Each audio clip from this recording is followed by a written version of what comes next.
तो नमस्कार बच्चों, स्वागत है आप सबका मेरे यूट्यूब चैनल एसएलसी पाठशाला पे। और आज हम लोग शुरू करने जा रहे हैं क्लास 12th 2025-2026 बिजनेस स्टडीज़ का chapter nature and significance of management के कुछ नए टॉपिक्स। पिछली वीडियोस में हम लोग ऑलरेडी पढ़ चुके हैं कि लेवल मैनेजमेंट का मतलब क्या है, एफिशिएंसी, इफेक्टिवनेस। फिर उसके बाद हम लोगों ने मैनेजमेंट का नेचर समझा, मैनेजमेंट की इंपॉर्टेंस समझी, मैनेजमेंट के ऑब्जेक्टिव्स भी पढ़े। आज के जो हमारे जो 3 इंपॉर्टेंट टॉपिक्स हैं वो आप लोग जैसे देख पा रहे हैं, लेवल्स ऑफ मैनेजमेंट आपको नज़र आ रहा है, ठीक है। लेवल्स ऑफ मैनेजमेंट के बारे में हम लोगों को पढ़ना है, फंक्शंस ऑफ मैनेजमेंट हम लोग पढ़ेंगे और सबसे इंपॉर्टेंट पार्ट कोऑर्डिनेशन के बारे में भी हम लोग पढ़ने जा रहे हैं। चलिए तो हम लोग ज़रा शुरू करते हैं आज के एक इंपॉर्टेंट टॉपिक की तरफ, लेवल्स ऑफ मैनेजमेंट। जैसे कि आप लोग मेरी स्क्रीन पर देख ही पा रहे हैं, मैंने क्या किया है, एक हायरार्की जो है वो बनाने की कोशिश की है, जिसमें मैं टॉप मैनेजमेंट, मिडिल मैनेजमेंट और लोअर या ऑपरेटिव मैनेजमेंट को भी देख सकते हैं। मैनेजमेंट के बेसिकली 3 लेवल्स हैं, ठीक है। 3 लेवल्स में सबसे पहले जो लेवल्स ऑफ मैनेजमेंट आती हैं उनमें सबसे पहला आता है आपके पास टॉप लेवल या टॉप मैनेजमेंट, मिडिल लेवल या मिडिल मैनेजमेंट, लोअर या ऑपरेटिव मैनेजमेंट, या फिर इसका आप लोग एक दूसरा नाम भी जो है वो देख सकते हैं, that is the supervisory level, या ठीक है, सुपरवाइजरी लेवल। अब आगे बढ़ते हुए हम लोग देखते हैं जरा टॉप मैनेजमेंट में कंपनी के कौन कौन लोग आते हैं। सबसे पहले आप लोग देख पा रहे हैं कि कंपनी के जो चीफ एग्जीक्यूटिव्स हैं, सीईओ, ठीक है, सीईओ जो है वो इसमें काउंट होते हैं। Chief marketing officer, chief sales officer, chief technology officer, president, managing directors, chairman भी इसी में आते हैं, ठीक है। बोर्ड ऑफ डायरेक्टर्स सब जो है वो किसका पार्ट है, वो these are the part of the top level management. भाई मिडिल लेवल मैनेजमेंट की बात करें तो marketing manager, purchase head, sales manager, operation manager, branch manager, finance manager, ये सब इसी का पार्ट है। जैसे हर एक डिपार्टमेंट का जो एचओडी है, जो मैनेजर है, वो यहाँ पर आएगा। लोअर और सुपरवाइजरी लेवल पर अगर हम लोग चेक करें तो supervisor, foreman, junior manager, inspector, clerk, plant manager, ये सब जो है वो इन लेवल्स पर आते हैं। अब तीनों की क्योंकि लेवल्स अलग अलग हैं तो तीनों के फंक्शंस भी अलग अलग हैं। हम लोग जरा यहाँ पर देखते हैं। Let's discuss about the top management, ठीक है। सबसे पहले हम लोग टॉप मैनेजमेंट की बात करते हैं कि टॉप मैनेजमेंट का क्या फंक्शन जो है वो होता है, बहुत इंपॉर्टेंट है। पेपर में कई सारी केस स्टडीज आप लोग देखेंगे जहां पर आपको सबसे पहले क्या आइडेंटिफाई करना पड़ेगा कि जो लेवल ऑफ मैनेजमेंट है वो कौन सा है, उसके बाद आपको उनके फंक्शंस भी देखने पड़ेंगे, ठीक है। तो टॉप मैनेजमेंट का या टॉप लेवल ऑफ मैनेजमेंट के जरा हम लोग कुछ फंक्शंस जो है वो देखते हैं। सबसे पहले आता है coordinate activities of the organization, coordinate activities of the organization, यानी कि ऑर्गेनाइजेशन की जितनी भी एक्टिविटीज हैं उनको कोऑर्डिनेट करने का काम जो है वो टॉप लेवल मैनेजमेंट का जो है वो होता है। क्योंकि एक ऑर्गेनाइजेशन में कोई भी एक्टिविटी चल रही है, उसका जिम्मेदार असल में कौन है, वो जिम्मेदार टॉप लेवल मैनेजमेंट है। तो सारी एक्टिविटीज को कोऑर्डिनेट करने का भी जो है वो काम वो किसका बनता है, वो टॉप लेवल मैनेजमेंट का ही बनता है, ठीक है। Responsible for the welfare of the organization, यानी कि ऑर्गेनाइजेशन का वेलफेयर किसके हाथों में है, वो सिर्फ और सिर्फ टॉप लेवल मैनेजमेंट के हाथों में है। टॉप लेवल मैनेजमेंट डिसाइड करेगा कि एक ऑर्गेनाइजेशन में क्या और कब वेलफेयर जो है वो होना है। तो welfare of the organization top level के हाथ में, कोऑर्डिनेशन टॉप लेवल के हाथों में, ठीक है। बिजनेस एनवायरनमेंट को एनालाइज करना, बिजनेस एनवायरनमेंट को एनालाइज करना और उसके बाद उसको इंटरप्रेट करके प्लान्स एंड पॉलिसीज बनाने का काम जो है वो टॉप लेवल मैनेजमेंट का होता है, ठीक है। बिजनेस एनवायरनमेंट को स्कैन करने का मतलब है कि आपके आसपास क्या आपके कॉम्पिटिटर्स कर रहे हैं, क्या अपॉर्चुनिटीज हैं आपके, ये आपको पता होना चाहिए being a top level manager. Business environment को लगातार स्कैन करते रहना है हम लोगों को, ठीक है। तो टॉप लेवल मैनेजर्स जो होते हैं वो बिजनेस एनवायरनमेंट को स्कैन करते हैं, इंटरप्रेट करते हैं, फिर उसके हिसाब से प्लान्स एंड पॉलिसीज जो है वो बताते हैं। Responsible for all the activities, जितनी भी एक्टिविटीज हैं, responsible for all the activities are headed by the top level managers, by the top level managers। जितनी भी एक्टिविटीज ऑर्गेनाइजेशन में हो रही हैं, ठीक है, वो सबके जिम्मेदार कौन है, टॉप लेवल मैनेजमेंट है। और उनका इम्पैक्ट जो सोसाइटी पर है उसका भी जो मतलब जिम्मेदारी होगी वो किसकी होगी, टॉप लेवल मैनेजर की होगी। देखो इसका एक बड़ा अच्छा एग्जांपल क्या है, 1992 में एक भोपाल गैस ट्रेजेडी आप लोगों ने सुनी होगी बिल्कुल। तो भोपाल, वो यूनियन कार्बाइड करके कंपनी थी भोपाल में, जिसके गैस लीकेज प्रॉब्लम की वजह से कई सारे लोग जो है वो मारे गए। बड़ा ट्रेजेडी जो है वो मतलब इंडिया में उस दौरान हुआ। अब क्वेश्चन ये है कि इसका जिम्मेदार कौन है। ऑब्वियस बात है, देखो केयरलेसनेस, गैस लीकेज, आपको क्या लगता है कि वो टॉप लेवल ने करी होगी? नहीं भाई, कहीं ना कहीं वो केयरलेसनेस जो है वो किसकी है? वो लोअर और जो ऑपरेटिव मैनेजमेंट है उसकी है ना। ये हम लोग सब जानते हैं बहुत अच्छे से। लेकिन अगर मैं आपसे कहूं कि वहां पर जो अरेस्ट किया गया वो कंपनी का उस समय का सीईओ किया गया, जो एक फॉरेनर थे उस समय के, ठीक है, उनको अरेस्ट किया गया। तो ये इस पॉइंट को हाईलाइट करता है कि ऑर्गेनाइजेशन में जितनी भी एक्टिविटीज होती हैं, एक तो वो उसकी जिम्मेदारी किसकी है? वो टॉप लेवल मैनेजमेंट की है, प्लस उनका इम्पैक्ट जितना भी सोसाइटी पर पड़ रहा है वो भी किसकी जिम्मेदारी है? वो भी टॉप लेवल मैनेजमेंट की ही है। Liaison with the outside world, liaison with the outside world, यानी कि जितना भी कॉन्टैक्ट या रिप्रेजेंटेशन का जितना भी काम है वो टॉप लेवल मैनेजमेंट ही करता है। फॉर एग्जांपल, अगर एक कंपनी ए कंपनी बी के साथ मीटिंग करना चाहती है तो कंपनी के जो टॉप लेवल मैनेजर्स होंगे वही मीटिंग करेंगे उनके साथ। ये नहीं है कि कंपनी के मिडिल और लोअर लेवल उनके साथ मीटिंग करेंगे। थर्ड आता है कि भाई determining the objectives of the organization, objectives of the organization, यानी कि कंपनी के ऑब्जेक्टिव्स क्या होंगे, वो सारी जिम्मेदारी जो है वो किसकी होगी? वो टॉप लेवल मैनेजर्स की होगी। कंपनी में के क्या ऑब्जेक्टिव्स होंगे ड्यू कोर्स ऑफ टाइम में, उनको कैसे अचीव करना है, प्लान्स एंड पॉलिसीज बनाना, ये सब किसका काम है? सब टॉप लेवल मैनेजमेंट का ही काम, ठीक है। तो अगर मैं देखूं तो सॉरी जी, कोऑर्डिनेट करने का काम, वेलफेयर की जिम्मेदारी, बिजनेस एनवायरनमेंट को इंटरप्रेट और स्कैन करने की जिम्मेदारी, सारी एक्टिविटीज़ को हेड टॉप लेवल मैनेजर्स करते हैं, प्लस उनका इंपैक्ट जितना भी सोसाइटी पे होगा वो भी टॉप लेवल के मैनेजर्स करेंगे। लिएजन विद द आउटसाइड वर्ल्ड, यानी कि बाहर की दुनिया को जो भी रिप्रेजेंट करने का काम होगा वो टॉप लेवल मैनेजर्स का होगा, प्लस ऑब्जेक्टिव सेटअप करना ऑर्गेनाइजेशन के लिए, ये सब किसका काम है? ये सब टॉप लेवल का काम है, ठीक है। अब आते हैं जरा इंपॉर्टेंटली मिडिल लेवल के फंक्शंस पर। जरा मिडिल लेवल कर भी देख लेते हैं हम लोग, जरा मिडिल लेवल क्या काम कैसे करती है। चले, मिडिल लेवल मैनेजमेंट के फंक्शंस क्या है? सबसे पहला, to carry out plans, to carry out plans formed by the top level, यानी कि टॉप लेवल ने जितने भी प्लान्स बना दिए उनको कैरी आउट करने का काम जो है वो किसका है? वो मिडिल लेवल का। देखो मिडिल लेवल का एक बड़ा सिंपल सा काम है कि टॉप लेवल का जो टॉप लेवल की जिम्मेदारी है वो प्लान्स बनाने की है या नहीं है? बिल्कुल है। अब प्लान्स बना दिए, क्या वो इंप्लीमेंट करेंगे? नहीं, ये इनकी जिम्मेदारी है कि वो कैसे कैरी आउट करना है या किस तरीके से वो प्लान्स को हम लोग एग्जीक्यूट करेंगे।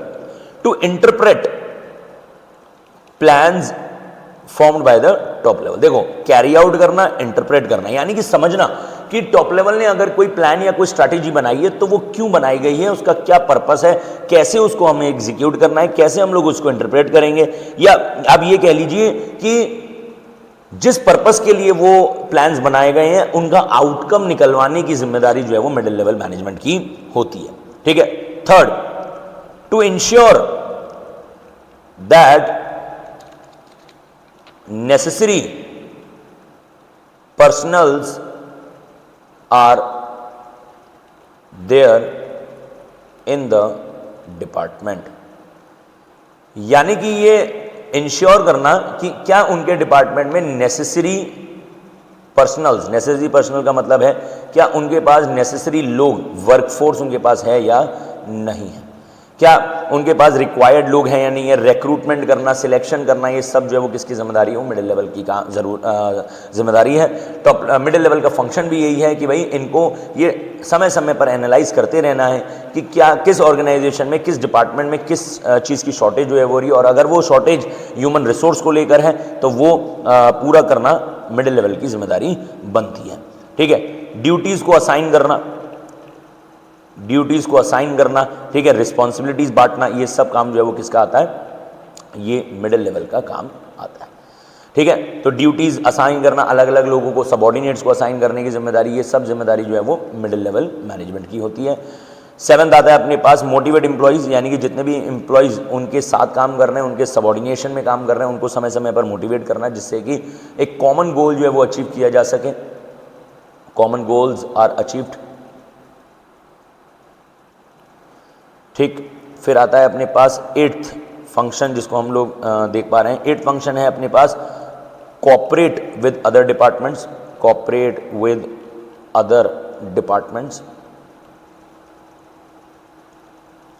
मतलब कि भाई देखो, एक ऑर्गेनाइजेशन में कई सारे departments such as production, such as sales, finance, marketing. अब इन सारे डिपार्टमेंट्स के बीच में कॉपरेशन बनाकर रखना इन मिडिल लेवल का काम है, जिससे कि कॉमन गोल्स या कॉन्फ्लिक्ट्स ना हो, या ऐसा कहीं कोई एक मेजर कॉन्फ्लिक्ट ना हो जाए जिससे ऑर्गेनाइजेशन को नुकसान हो सकता है। तो ऐसा हमें कोई भी जो कॉन्फ्लिक्ट है उसको मिनिमाइज करना, और ये सब काम जो है वो मिडिल लेवल मैनेजमेंट का होता है। उसके बाद आप लोगों ने देखा कि टॉप लेवल, यानी कि एक होता है टॉप लेवल मैनेजमेंट, एक है मिडिल लेवल मैनेजमेंट, और एक है अपने पास लोअर लेवल मैनेजमेंट। तो मिडिल लेवल मैनेजमेंट जो है वो लोअर की जो भी एक्टिविटीज होंगी उसके लिए जिम्मेदार होगा, है ना। तो responsible for all the activities of supervisory level, यानी कि सुपरवाइजरी लेवल पर जितना भी काम हो रहा है उसकी सारी जिम्मेदारी जो है वो मिडिल लेवल मैनेजर्स की है। या ये कह लो कि इन लोअर लेवल के जो वर्कर्स होते हैं इनको हम नाम देते हैं first line managers. First line managers, in first line managers की सारी एक्टिविटी किसकी हेडेक होती है? मिडिल लेवल मैनेजर्स की। ठीक है, तो मिडिल लेवल का हमें काम थोड़ा बहुत जो है वो समझ में आया है। आई होप आप लोगों को आया होगा समझ में। सबसे पहला था कि जो टॉप लेवल ने प्लान्स बना दिए उनको कैरी आउट करने की जिम्मेदारी इनकी है, उन्हें इंटरप्रेट करने की जिम्मेदारी इनकी है। ये समय समय पर चेक करते रहना कि क्या हमारे पास नेसेसरी पर्सनल्स हैं या नहीं है, वो हमारी जिम्मेदारी बनती है। ड्यूटीज़ असाइन करना, रिस्पॉन्सिबिलिटीज़ देने की जिम्मेदारी मिडिल लेवल की है। मोटिवेट करते रहना बीच बीच में एम्प्लॉयज़ को, जिससे कि वो कॉमन गोल्स अचीव कर सकें।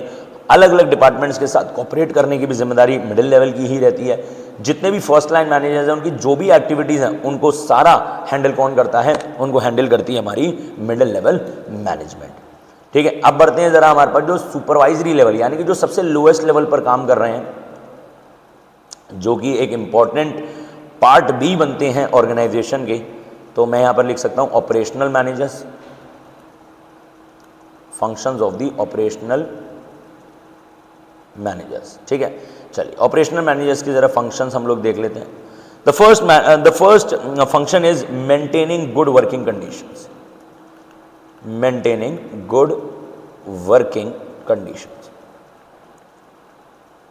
देखिए भाई, एक सिंपल से कॉन्सेप्ट के साथ समझते हैं। टॉप लेवल ने प्लान्स बना दिए, मिडिल लेवल ने उसको एग्जीक्यूट कर दिया, लेकिन असल पे उन प्लान्स पर जो काम कर रहा है वो सुपरवाइजरी है, यानी कि जो ऑपरेशनल मैनेजर, जो फर्स्ट लाइन मैनेजर्स है। अब इन फर्स्ट लाइन मैनेजर्स का काम करना बड़ा ज़रूरी होता है, और क्योंकि ये आउटकम निकाल के देंगे तो इनके बीच में एक गुड वर्किंग कंडीशंस होनी बहुत ज़्यादा मैंडेटरी होती है। तो ये जो गुड वर्किंग कंडीशंस हैं ये बनती हैं जब कंपनी के जो फर्स्ट लाइन मैनेजर्स होते हैं वो वर्कर्स के बीच में एक अच्छा वर्किंग कंडीशन, एक अच्छा एनवायरनमेंट जब बना के रखते हैं, तो ये पॉसिबल तभी होता है कि प्लान्स के रिजल्ट बन पाए। अच्छे प्लान्स बन जाएंगे, बहुत अच्छी बात है, प्लान्स अच्छे बनते हैं, प्लान्स अच्छी तरीके से एग्जीक्यूट भी हो पाते हैं, लेकिन जब रिजल्ट्स की बारी आती है तो रिजल्ट्स निर्भर करता है कि जिन लोगों ने उस प्लान पर एक्चुअली में काम किया है, और अगर वो लोग ही ठीक नहीं है या उनके वर्किंग कंडीशंस अच्छे नहीं है तो कुछ भी हो जाए, प्लान चाहे कितना ही अच्छा हो, उसका आउटकम कभी निकलने वाला नहीं। फर्स्ट लाइन वर्कर्स, यानी कि जो सेफ्टी ऑफ दी वर्कर्स हैं, उनकी जिम्मेदारी होती है ऑपरेशनल मैनेजर्स की सेफ्टी, सच एज उन्हें समय समय पर ट्रेनिंग प्रोवाइड करना, ड्रिल्स करते रहना कि अगर मान लेते हैं कि कोई मिसहैपनिंग या सडन इमरजेंसी कभी कोई होती है तो हमें क्या एक्शन लेना चाहिए। क्वालिटी स्टैंडर्ड्स को समय समय पर इंश्योर करते रहना कि जो प्रोडक्ट्स, जो गुड्स बन रहे हैं, क्या वो क्वालिटी स्टैंडर्ड्स के अकॉर्डिंग बन रहे हैं, क्या वो वैसे बन रहे हैं जैसे हमारी कंपनी का टॉप लेवल मैनेजमेंट ने डिसाइड किया था, वो भी बहुत ज़्यादा ज़रूरी है। Minimizing wastage of resources. देखिए, टॉप लेवल को आप जितना बोलेंगे कि भाई हमें इतने रिसोर्सेज की जरूरत है, वो लाके दे देगा, लेकिन उन रिसोर्सेज का जुडिशियस यूज बहुत ज़्यादा ज़रूरी होता है। अब वो जुडिशियस यूज किसकी जिम्मेदारी होती है? वो ऑपरेशनल मैनेजर। जैसे मैंने बोला प्लांट सुपरिटेंडेंट एक ऑपरेशनल मैनेजर होता है, जिसका काम होता है जितनी भी प्रोडक्शन एक्टिविटी होती है वो उसकी हेड में, मतलब उसकी सुपरविजन में होती है। तो ये चेक करते रहना कि क्या रिसोर्सेज वेस्ट तो नहीं हो रहे, क्या रिसोर्सेज का ओवर एक्सप्लॉयटेशन तो नहीं हो रहा। वो बड़ा मैंडेटरी होता है क्योंकि इससे कंपनी की प्रॉफिटेबिलिटी पे फर्क पड़ता है। प्रोडक्ट की क्वालिटी, प्रोडक्ट की क्वांटिटी प्लस वर्कर्स की लॉयल्टी, सब किसकी जिम्मेदारी होती है? सब ऑपरेशनल मैनेजर्स की जिम्मेदारी होती है।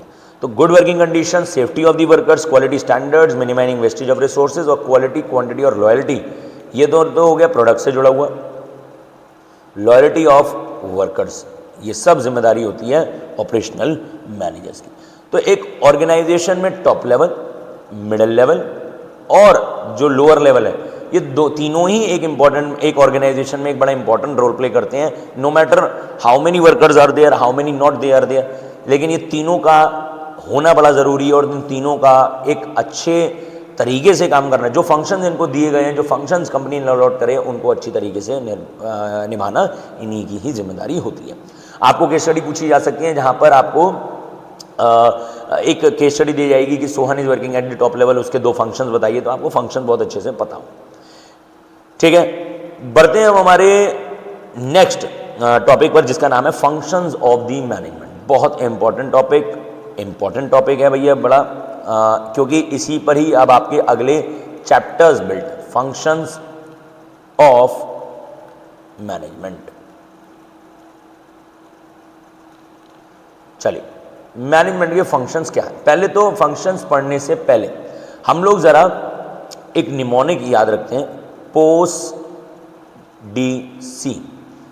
ठीक है, पोस्ट डीसी याद रखना है, जिसमें P is for planning, O is for organizing, S is for staffing, D is for directing and C is for control। अब हमारे पास आते हैं 5 functions of management post DC. ठीक है, जो आप ये भी कह सकते हैं कि एक प्रोसेस भी है। पहले planning, then organizing, then staffing, then directing and then control. चलिए, आइए एक एक करके इन जरा फंक्शंस को अच्छे से समझते हैं कि इन फंक्शंस का मीनिंग क्या है। सबसे पहले आते हैं जरा हम लोग प्लानिंग पर, जो हम लोगों ने सबसे पहला फंक्शन ऑफ मैनेजमेंट पढ़ा, प्लानिंग।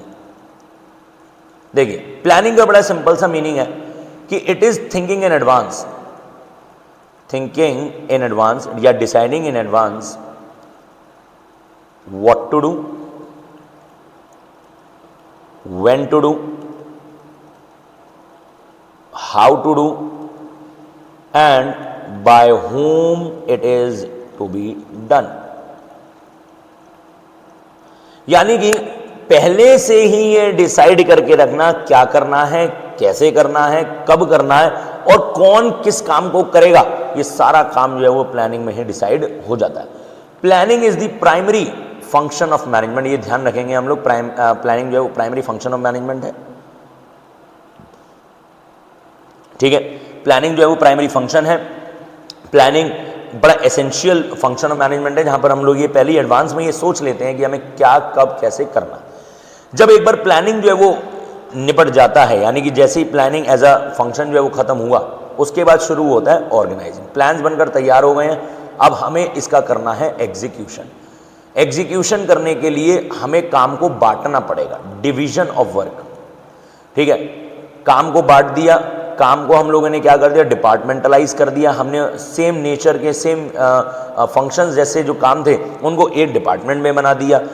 ये डिपार्टमेंटलाइज करने के बाद हमने ड्यूटीज असाइन कर दी। ये सारा काम जो है वो कहाँ पर होता है, this all takes place under organizing. यानी कि प्लान्स बन गए, प्लान्स को एग्जीक्यूट करने के लिए हमने जो टोटल वर्क था उसको डिवाइड कर दिया, उसमें अलग अलग डिपार्टमेंट्स बना दिए जैसी ज़रूरत पड़ी, और हमने ड्यूटीज़ और रिस्पॉन्सिबिलिटीज़ को कर दिया असाइन।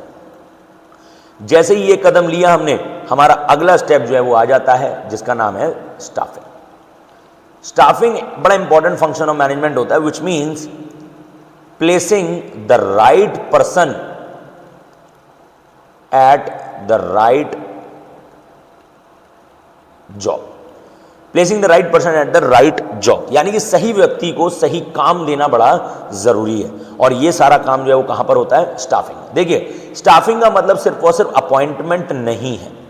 स्टाफिंग का मतलब अपॉइंटमेंट नहीं है। स्टाफिंग का मतलब अपॉइंटमेंट से कहीं ज्यादा से ज्यादा recruitment, selection,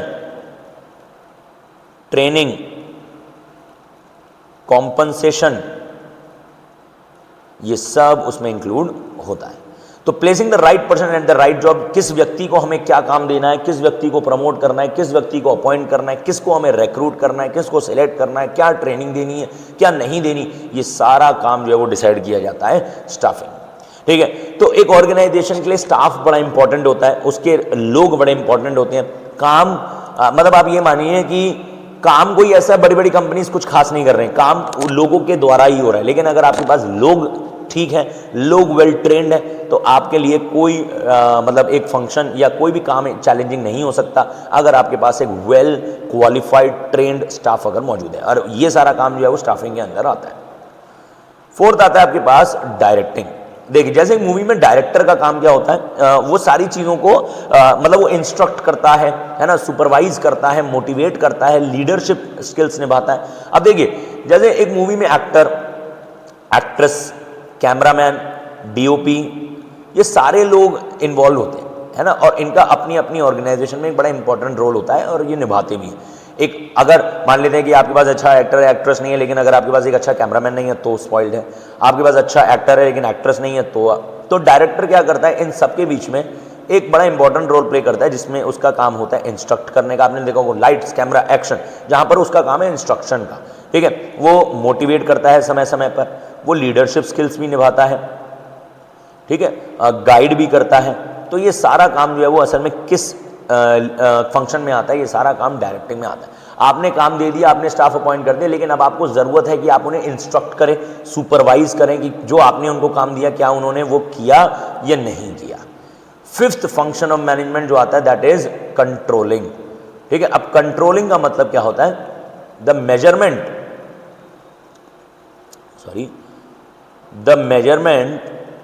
of actual performance with the planned performance। यानी कि आप अपनी एक्चुअल परफॉर्मेंस को प्लान्ड परफॉर्मेंस के साथ क्या करते हैं, कंपेयर करते हैं। देखिए, सबसे पहला फंक्शन जो था वो हमारा क्या था, प्लानिंग था, और सबसे लास्ट फंक्शन जो है वो दैट इज आवर कंट्रोलिंग।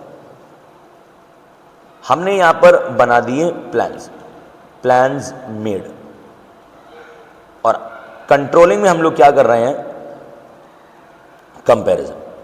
हम लोग ये चेक करते हैं कि जैसा हम लोगों ने अपनी परफॉर्मेंस डिजायर करी थी कि भाई अगले 3 महीने में, अगले 4 महीने में या अगले 6 महीने में हम यहां पर होने चाहिए, तो कंट्रोलिंग वो लास्ट फंक्शन ऑफ मैनेजमेंट है जहां पर हम इन चीज़ों का एनालिसिस करते हैं, या फिर आप ये कह लीजिए कि हम लोग यहाँ पर डिविएशंस पता लगाते हैं, डिफरेंसेस पता लगाते हैं कि वो आए हैं या नहीं आए, और आए हैं तो क्या करेक्टिव मेजर्स जो है वो लिए जा सकें जिससे कि हम लोगों ने जो टारगेट सेट किया था हम उसको अचीव कर सकें। क्लियर? तो ये 5 फंक्शंस ऑफ मैनेजमेंट है, starting from planning, organizing, staffing, directing, controlling. POSDC, post DC, planning, organizing, staffing, directing. और ये पूरा एक मैनेजमेंट प्रोसेस भी है। आपको याद होगा मैनेजमेंट की आपने डेफिनेशन भी यही थी, management is the process of getting things done. तो प्लान्स बना के उसको ऑर्गेनाइज किया, स्टाफिंग करी, डायरेक्टिंग किया, और उसके बाद हम लोगों ने कंट्रोलिंग भी करा। अब इन सबसे भी एक बड़ा इंपॉर्टेंट, यानी कि ये जितने भी फंक्शंस आप लोगों ने पढ़े, बहुत अच्छी बात है, आप लोगों को समझ में आ गए, लेकिन एक इसमें सबसे इंपॉर्टेंट पार्ट था दैट इज कोऑर्डिनेशन। कोऑर्डिनेशन, देखिए मैं आपको एक सिंपल से एग्जांपल समझाता हूं। मान लेते हैं ये प्लानिंग, ऑर्गेनाइजिंग, स्टाफिंग, डायरेक्टिंग, मान लेते हैं कि ये जो मैंने बनाए हैं सर्कल्स, ये असल में पर्ल्स हैं। पर्ल्स मतलब मोती हैं, ठीक है।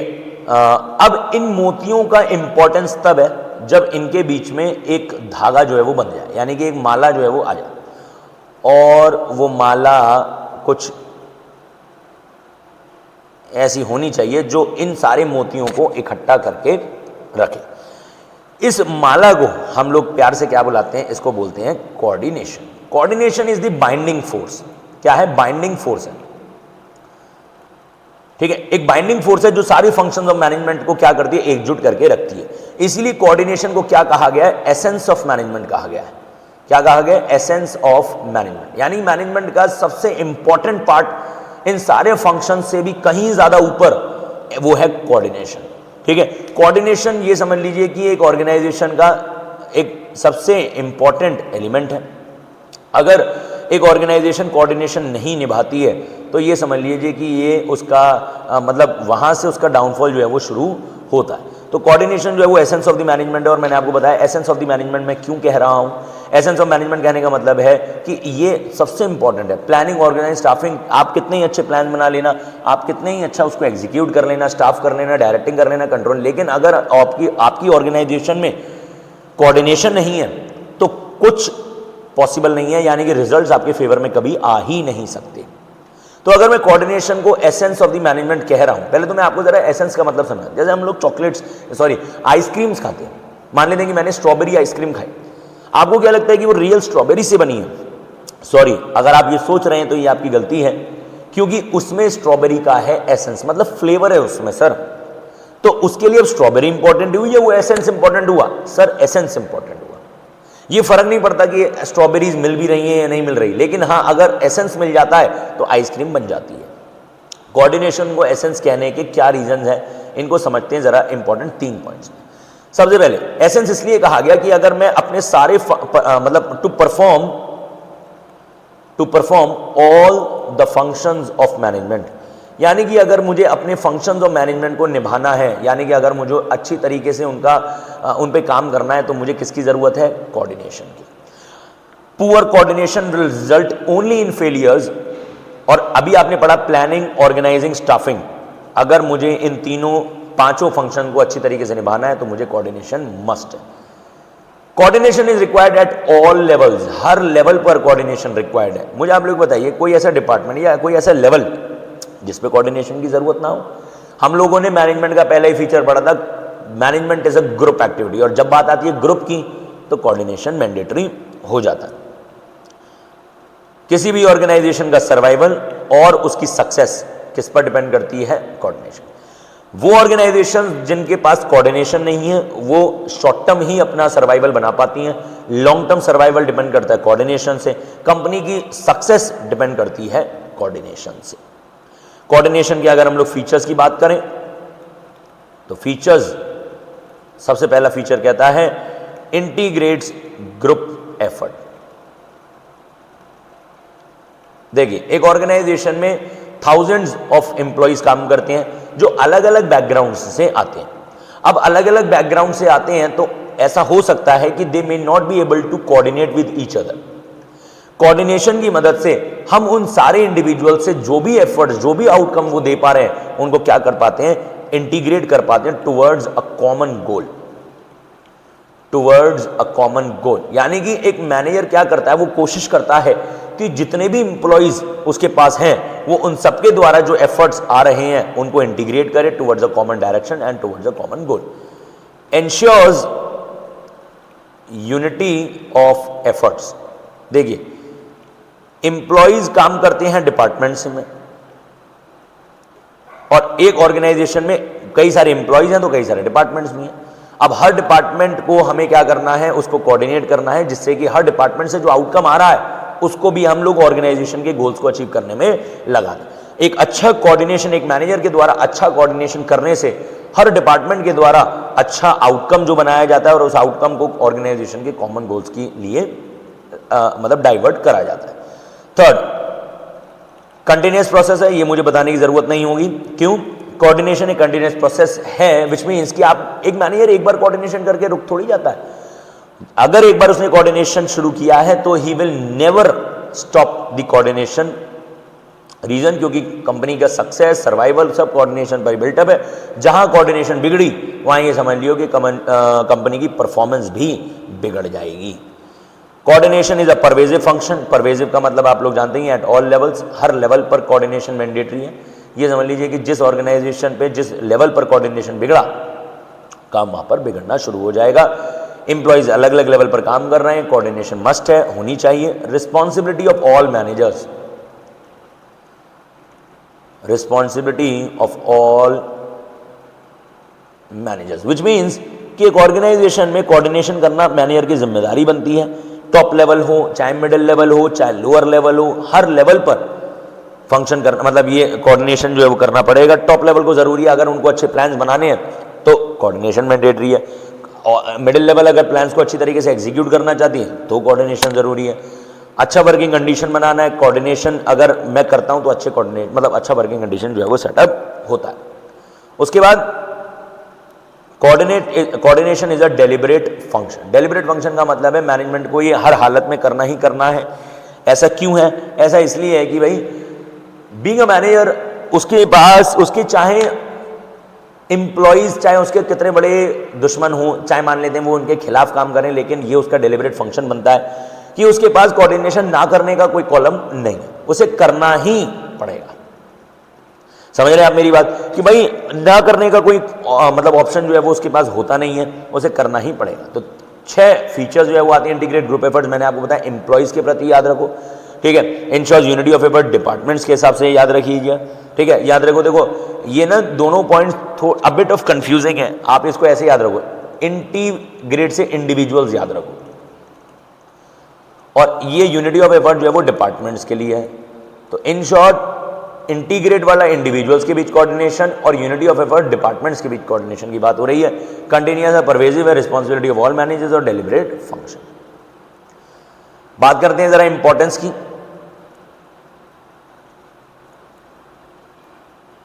इंपॉर्टेंस ऑफ कोऑर्डिनेशन, क्या इंपॉर्टेंस है कोऑर्डिनेशन की? बेसिकली हम इंपॉर्टेंस को 3 कैटेगरी में बांट देते हैं। ग्रोथ इन साइज,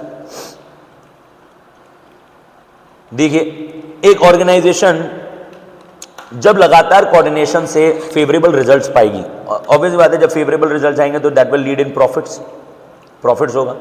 प्रॉफिट से जो अल्टीमेट रिजल्ट आता है वो ग्रोथ इन साइज का है ना। ये तो हम लोग अच्छे से जानते हैं। अच्छी कोऑर्डिनेशन अच्छे आउटकम्स देती है, अच्छे आउटकम से प्रॉफिट्स बनते हैं, उन प्रॉफिट से क्या आता है? Growth in size. Company quantitatively growth करती है ना। अब नए डिपार्टमेंट नई ब्रांचेस जो है वो सेटअप किए जाते हैं, और वो इसलिए है क्योंकि अच्छी कोऑर्डिनेशन, वो मतलब आप इसको ऐसे समझो, वो हर कंपनी जो ग्रो कर रही है वो इसलिए है क्योंकि वो अच्छी कोऑर्डिनेशन बना पाते हैं लोगों के बीच में, डिपार्टमेंट्स के बीच में। फिर आता है आपके पास स्पेशलाइजेशन। स्पेशलाइजेशन का मतलब मैं आपको जरा एक सिंपल वर्ड से समझाता हूं, एक्सपर्टीज। देखिए एक ऑर्गेनाइजेशन में 2 तरह के लोग होते हैं, एक होते हैं फ्रेशर्स और एक होते हैं वेल एक्सपीरियंस्ड। ऐसा ही है, फ्रेशर्स के पास होती है एनर्जी और एक्सपीरियंस के पास होता है जो इतना वास्ट पूल ऑफ नॉलेज उन्होंने इकट्ठा कर लिया इतने समय तक। फ्रेशर्स को लगता है कि भाई हम हाईली एनर्जेटिक हैं, ये क्या जानते होंगे पुराने बूढ़े लोग, इन्हें कुछ नहीं पता मॉडर्निटी क्या होती है, मॉडर्न अप्रोचेस क्या है काम करने की। बिल्कुल बात सही है। एक्सपीरियंस वाले सोचते हैं अरे भाई ये नए लड़के क्या ही समझते होंगे, क्या ही जानते होंगे, जितना हम जानते हैं, जितना हमने स्ट्रगल किया है वो सही बात। अब इन दोनों के बीच में क्या हो सकता है? एक कॉन्फ्लिक्ट का जो एक जोन है वो बीच में आ सकता है। अब हमें क्या करना है? इनकी एनर्जी और इनकी नॉलेज को यूज करना है कंपनी के फेवर के लिए, और वो कैसे हो सकता है? With the help of coordination. तो हमें अपने एम्प्लॉयज के बीच में, देखो फ्रेशर भी एम्प्लॉई है, एक्सपीरियंस भी एक एम्प्लॉई है, तो हम दोनों को मतलब हमें इन दोनों के बीच में एक कोऑर्डिनेशन सेटअप करना है जिससे कि हम लोग क्या अचीव कर सके? स्पेशलाइजेशन, और स्पेशलाइजेशन से एक्सपर्टीज बनती है। फंक्शनल डिफरेंशिएशन, देखिए एक ऑर्गेनाइजेशन में कई सारे डिपार्टमेंट्स होते हैं, आप हर एक डिपार्टमेंट को एक दूसरे से अलग ऐसे कर पाएंगे अगर आप उनके बीच में अच्छी एक्सपर्टीज या एक्सपर्टीज मैंने गलत वर्ड बोल दिया, कोऑर्डिनेशन जो है वो बना पाते हैं। तो अगर मान लेते हैं कि एक ऑर्गेनाइजेशन में एक अच्छा कोऑर्डिनेशन नहीं होगा, एक organization if it is not able to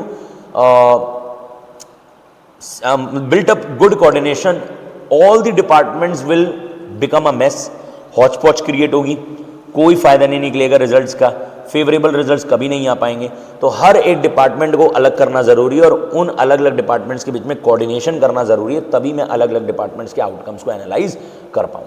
and that is through, और ये इसकी इंपॉर्टेंस बन जाती है फंक्शनल डिफरेंशिएशन, यानी कि आप अपनी अगर ऑर्गेनाइजेशन के अलग अलग डिपार्टमेंट्स को इंडिविजुअली उनसे रिजल्ट्स, फेवरेबल रिजल्ट्स चाहते हो तो you have to perform coordination as a essence of management. तो क्या अगर मैं ये कहूंगा कि कोऑर्डिनेशन या फंक्शन ऑफ मैनेजमेंट है?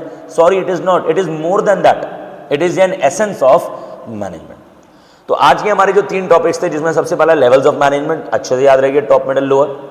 फिर आया फंक्शंस ऑफ मैनेजमेंट जिसमें planning, organizing, staffing, directing, controlling था। फिर आया अपने पास कोऑर्डिनेशन। कोऑर्डिनेशन का देखो एक बड़ा इंपॉर्टेंट टॉपिक है जिसमें आप लोग कोऑर्डिनेशन को एसेंस क्यों कह रहे हैं, कोऑर्डिनेशन के फीचर्स क्या है, कोऑर्डिनेशन की इंपॉर्टेंस क्या है। आई होप आपको ये चैप्टर जो है वो समझ आया होगा। कोई भी डाउट, कोई भी प्रॉब्लम आपको लग रही है, कमेंट सेक्शन आपका है, मैं हमेशा आपके डाउट्स को क्लियर करने के लिए। नेक्स्ट वीडियो जो होगी हमारी that will be about case studies, MCQs जो है वो हम लोग सॉल्व करने वाले हैं, ठीक है। मोस्ट प्रोबेबली अगली वीडियो जो होगी वो मेरी लाइव क्लास होगी एंड मैं चाहता हूं कि जितने भी व्यूअर्स मेरे हैं वो लाइव क्लास में ज़रूर जुड़ें, जिससे कि एक अच्छा प्रैक्टिस सेशन हम लोग बना सकें। Thank you, that's all for this chapter. बने रहिए वीडियोज़ के साथ, अगले और चैप्टर्स आते रहेंगे।